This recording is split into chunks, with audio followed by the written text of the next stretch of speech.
Hello po, kamusta kayo? Welcome sa ating channel. Sa ngayon po ay magpapalit tayo ng bottom bracket sa ating bike at yung ipapalit natin itong Shimano bottom bracket na MT501.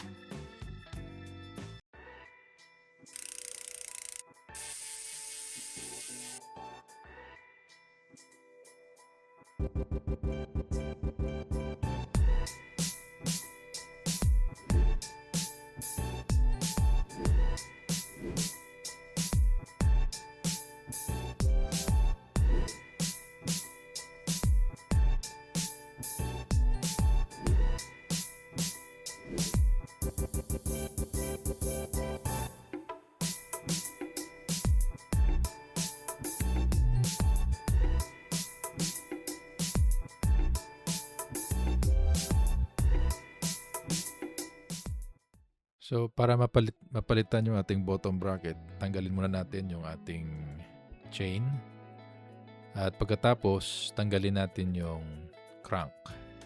Pwedeng linisin muna natin yung kadena pansamantala.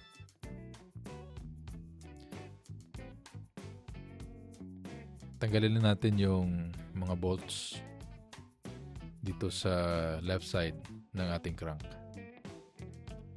Dalawang pirasong bolts para maluwagan at mas mabilis natin na matanggal yung left side ng ating crank.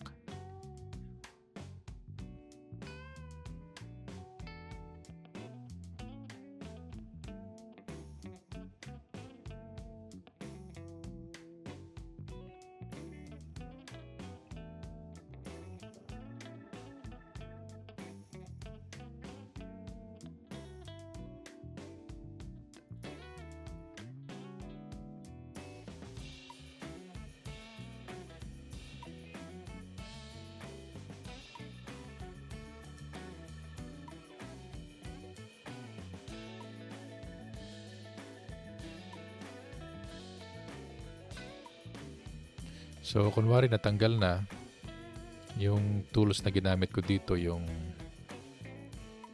bottom bracket remover para sa Halotech. Tapos, linisin natin yung ating spindle. Hindi ko na na-videoan yung pagtanggal ng bottom bracket kasi nagkamali ako ng pindot ng cellphone. Imbis na record, hindi ko pala na-record. So, pasensya na. At sa pagkakataong ito, pwede rin nating higpitan na yung ating mga bolts sa ating chain ring kasi lumuluwag din sa katagalan. Kaya mas maganda i-check natin at kung maluwag, higpitan na lang natin.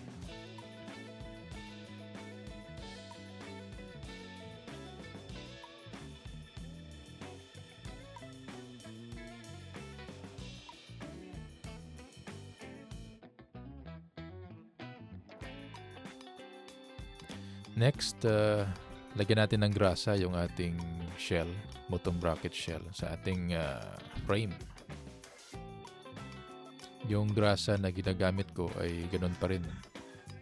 Binili ko ito noong pandemic pa, hindi pa naubos. Yung ginagamit ko ay kulay blue kasi yung blue water repellent.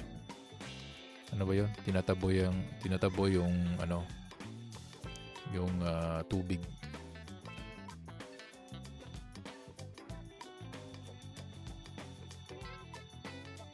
Dahil lagyan na natin ng grasa yung ating spindle. Kahit konti lang. Para hindi mamuo yung kalawang. Ganito yung sikreto ko para tumagal yung mga parts.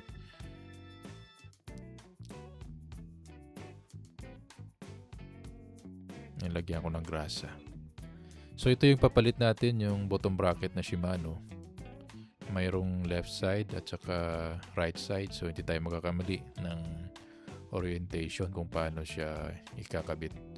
So yung Shimano MT501 pang MTB. So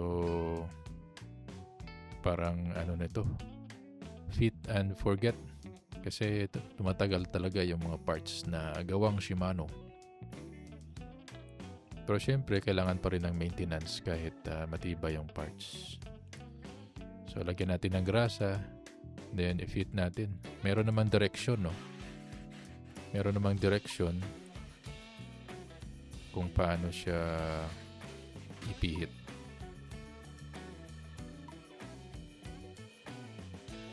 Then, sa left side, ganun din.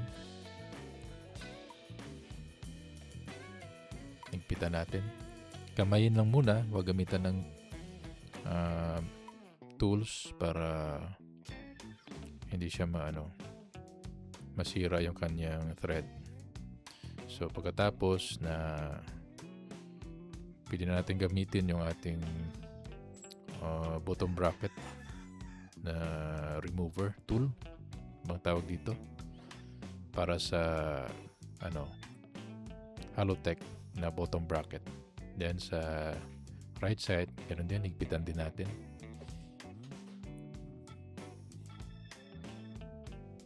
Pagkatapos, pwede na ipasok yung ating crank, yung spindle ng crank.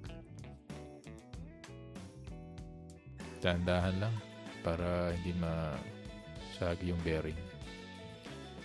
Then, ipasok na natin yung left side na crank. Pwede rin nating punasan muna bago ikabit uli para matanggal yung mga dating grasa o mga kalakalawang. At pagkatapos, yan, ipasok lang natin sa gamit yung kamay natin. Then, yung ating panghigpit, ito yung nakalimutan yung tawag dito. Pero alloy din kasi ito. Parang stopper, no? Mayroong tool na panghigpit sa kanya. Ito. So, ito yung ginagamit. Mabuti yung mga tools na ito ay naitago ko pa. Kasi matagal na rin akong hindi nagbabike. Pero bumalik ako ngayon kasi sabi ko importante pa rin na meron tayong cycling habit para sa kalusugan. So, pag okay na yung ikot niya, hindi ka masyadong mahigpit, pwedeng luwagan konti para yung higpit niya ay okay lang. Pagkatapos, pwede natin ibalik yung dalawang crank bolts.